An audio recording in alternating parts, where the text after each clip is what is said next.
May nasimulan tayong hindi pa kailanman nasasaksihan sa buong kasaysayan ng bansa. Isang kampanyang pinamunuan ng taong bayan. Isang kilusang nabuo, hindi lang para baklasin ang luma at bulok na sistema, kundi para magpanday ng totoo at positibong pagbabago. Isinadiwan ninyo ang demokrasya, hindi lang sa pagboto, kundi sa pagmamahal sa kapwa Pilipino. Napakalaking tagumpay nito at maituturing lang na bigo ang kampanya natin kung hahayaan nating malusaw ang nabuo nating samahan.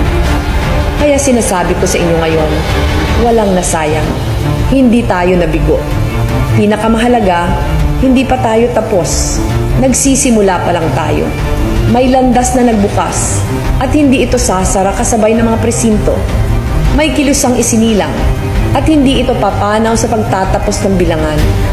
Ang namulat, di na muling mapipikit. Hindi natin kailanman hahayaang makatulog muli ang pag-asang nagising. Wala akong planong abandonahin ang mga bagay na habang buhay ko nang ipinaglalaban. Tuloy ang trabaho ko para iangat ang buhay ng mga nasa laylayan. Tinatawag ko kayong samahan ako dito at sa iba pang mga laban. Kakailanganin ng bansa ang inyong patuloy na pakikilahok.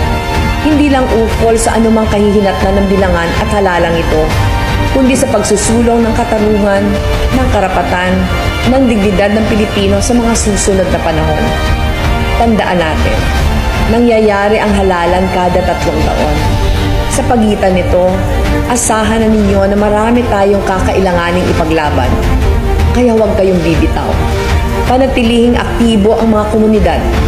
Patuloy na tumindig. Igiit ang katotohanan. Matagal binuo ang mga istruktura ng kasinungalingan.